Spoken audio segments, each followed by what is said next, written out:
말씀은 이제 9장 1절부터 16절 말씀이었습니다.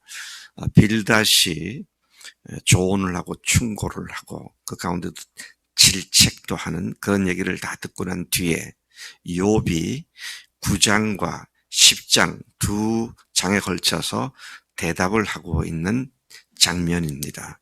어제 말씀을 다시 돌아가서 보면 16절까지 말씀인데요.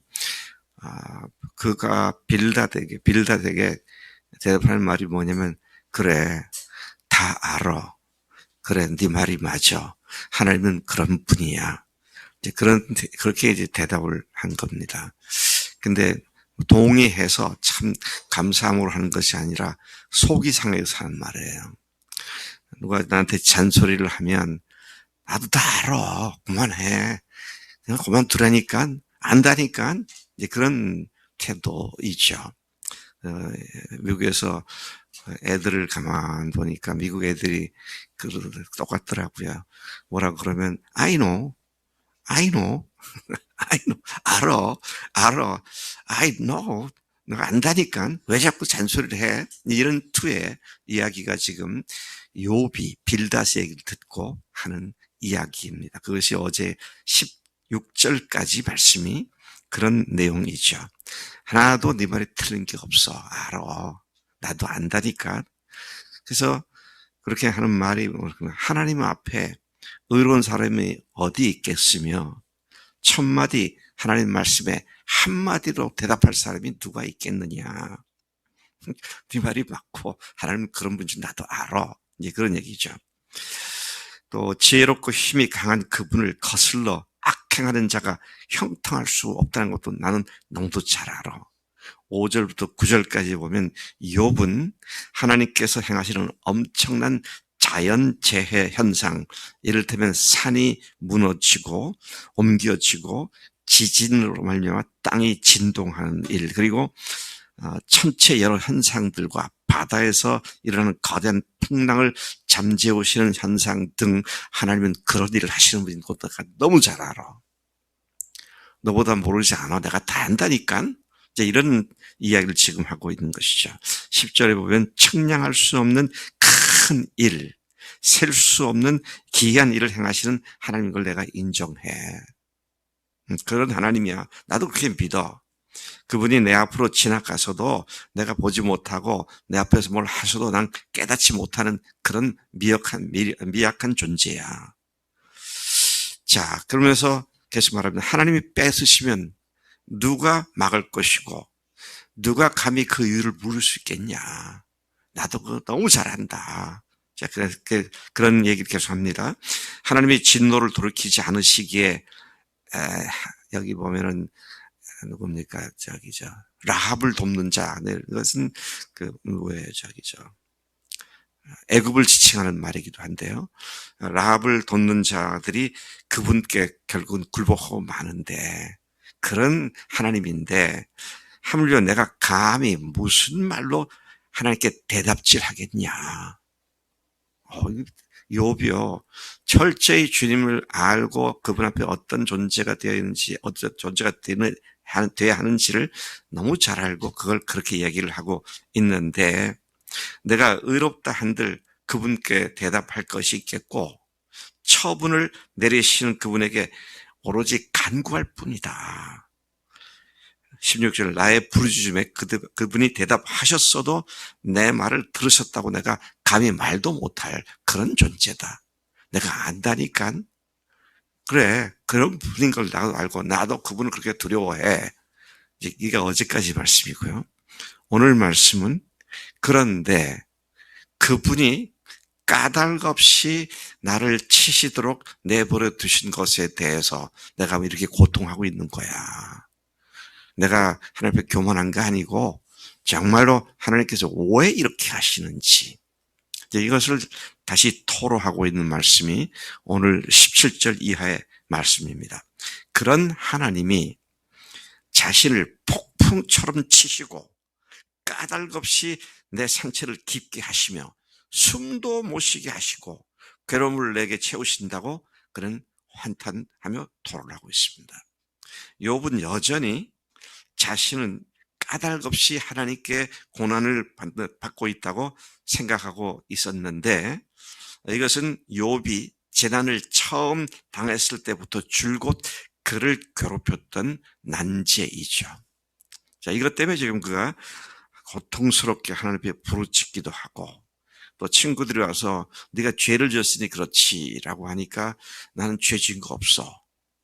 근데 오늘 아까 말씀해 보면 죄를 지은 게 없어도 나는 본질적으로 난 내 근본 아이덴티티가 죄인이야.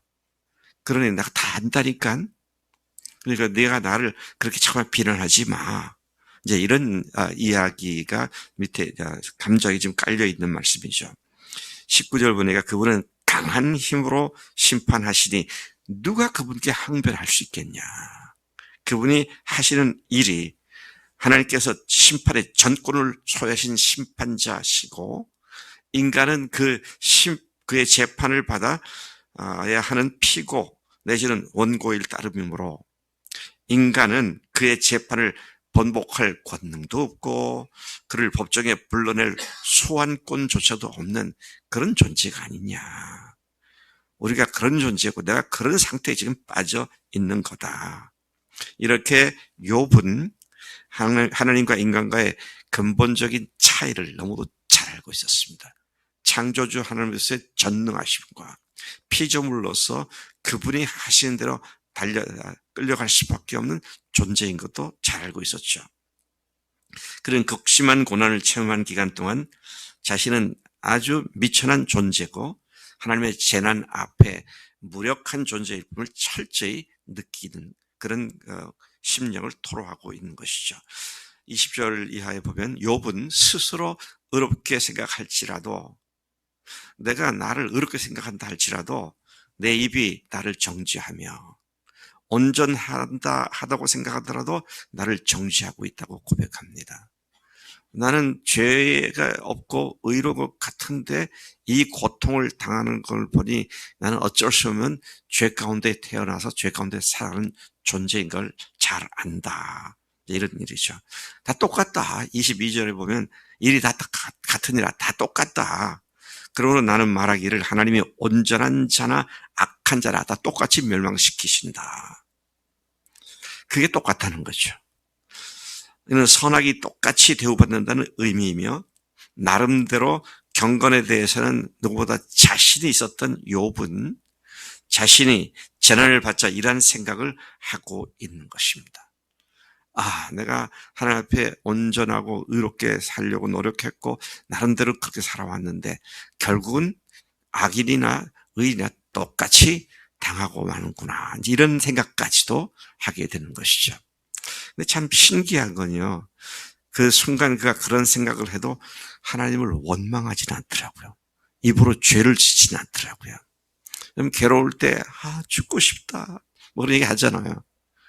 근데 그런 말을 할 만큼 괴롭다 하더라도 하나님을 대적해서는 안 된다.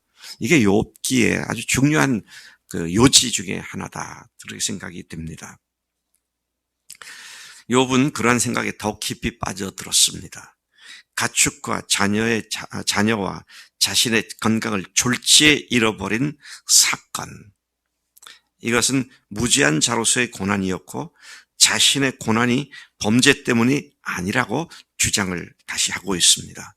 그는 그것이 하나님의 주권, 곧 의인과 악인을 동일하게 취급하시는 하나님의 주권에 기인한 것이라고 주장을 합니다. 그가 분명한 뜻을 알지 못하니까 그 고통을 당하고 있는 상황 속에서 이런 결론을 내리는 겁니다. 의인이나 악인이나 똑같이 하나님 앞에 재난당하고 고난을 받는구나. 이런 부정적인 생각을 하게 되고 있죠. 이로써 그는 자신이 무지하다는 것을 다시 한번 변호합니다. 자, 이런 말을 하는 이유가 뭡니까? 내가 무지한데 죄인이나 그냥 똑같이 고난을 받는다. 근데 나는 무지하다. 자, 이것을 간접적으로 그렇게 변론하고 있는 이야기이기도 합니다. 세상이 악한 사람의 손에 넘어갔고 악한 악인의 손에 넘어갔고 재판관의 얼굴도 가려졌는데 왜 그러냐? 이는 하나님이 그렇게 하셨다. 온갖 비리와 이 모든 것들을 하나님께서 지금 이 욥이 당하는 고난은 하나님이 사탄에게 허용하셨잖아요. 근데 이제 그것을 하나님이 그렇게 하셨다. 이제 이렇게 생각을 하고 있는 것이죠. 27절 이하에 보면 불평을 잊고 즐거운 모양을 하자 해도 내가 불평 그만하고 즐거운 얼굴 표정을 짓고 그렇게 살자라 해도 주께서 나를 죄 없다 하지 않으시기에 내가 어찌 헛되이 수고하겠는가. 하나님 앞에 원천적으로 그가 인간은 부족하다는 사실을 다시 인정하고 있는 얘기입니다. 내가 깨끗한 물, 잿물로 씻어도 주께서 나를 개천에 빠져 더럽게 하십니다. 하나님께 항변 같은 말을 합니다. 내가 눈 녹은 물이라 그랬는데 깨끗한, 여러분 눈 녹은 물 보셨어요? 눈 녹은 물?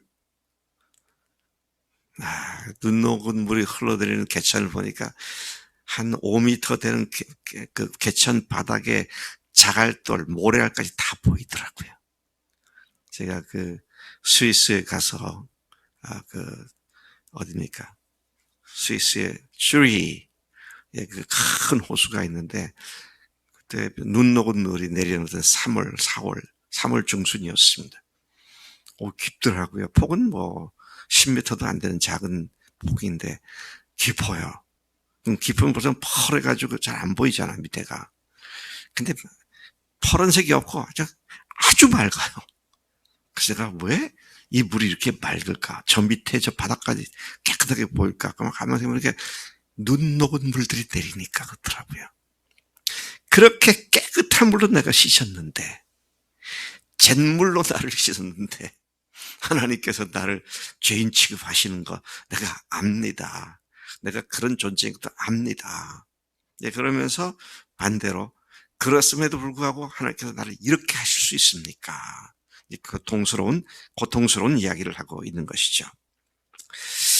자, 사람이 아니신 하나님께 대답할 수도 없고, 함께 하나님께 문제를 걸어가지고 재판받을 수도 없고, 요새의 고통 가운데 별 생각을 다 하는 거예요. 하나님과 한번 법정을 해서 한번 서서 누가 옳은가 한번 따져볼까? 이런 생각까지 지금 하고 있는 우리 사이에, 하나님과 자기 사이죠. 우리 사이에 손을 얹을 판결자도 없구나. 하나님, 내가 뭘 잘못했는지 판가름 하려고 해도 그렇게 해줄 존재도 아무도 없고, 이런 이야기를 하고 있습니다. 다만 주의 막대기를 내게서 떠나게 하시고 그 위험이 나를 두렵게 하지 않으시면, 주의 막대기와 지팡이와 막대기가 나를 안위하시나이다. 시 23편에 그렇게 말하지 않습니까? 여기서 주의 막대기라고 하는 것은 이 양들이 잘못 길을 가면 툭툭툭 쳐가지고 바로 가라고 이렇게 때리는 그런 막대기를 얘기하는 것인데요. 그 막대기를 내게서 떠나게 하시고 그 위험이 나를 두렵지 않게 하시면 내가 두려움 없이 말할 수 있겠지만, 하나님 내가 뭐라고 하든 야단 치지 않고 그렇게 하면 내가 두려움 없이 말을 할 수 있겠지만 나는 본래 그렇게 할 수 있는 자가 아닌 것을 너무도 잘 압니다. 그는 하나님의 절대 주권 앞에 자신의 유한성, 제한성을 이렇게 고백하면서 빌닷에 대해서 항변하고 있는 그런 이야기를 하고 있는 것이죠. 여러분, 오늘 우리가 하나님께서 왜 나에게 이렇게 하십니까? 네. 내가 얼마나 내 남편을 사랑하는데 그 남편은 나를 이렇게 괴롭히는지 모르겠다. 은혜 자매 그럴 때가 있죠.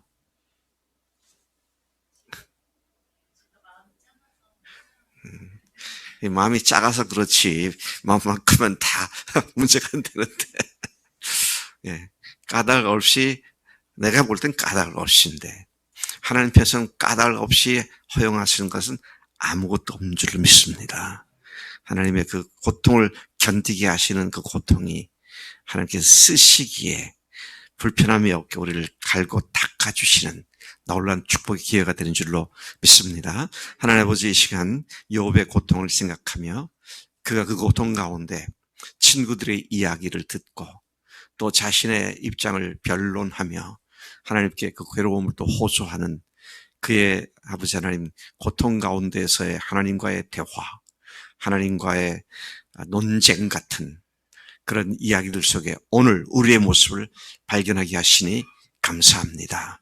하나님, 참으로 욥이 말한 것처럼 아무리 의로운 사람을 할지라도, 아무리 깨끗한 사람을 할지라도 하나님 앞에 모두가 죄인이며 모두가 연약한 존재일 뿐인데, 그런 우리를 예수님의 십자가의 보혈로 받아주시고 부활로 우리를 하나님의 아들로 딸로 삼아주신 것 감사합니다. 하나님, 우리로 하여금 아버지 하나님의 자녀에 대한 한없고 끝없는 사랑을 늘 깊이 감사하게 하시고, 하나님 그런 가운데 어려움이 있을지라도 하나님의 깊은 뜻을 믿고 주 앞에 믿음으로 달려가 의지하는 매일의 삶에 되게 하실 때 하나님께서 크게 저희들을 쓰시고 영광 받으실 줄로 믿습니다. 하나님 그러나 우리가 고통당할 때 너무 괴롭습니다. 하나님께서 우리를 불쌍히 여기시고 우리를 하여금 견딜 수 있는 믿음도 허락해 주시는 줄로 믿습니다.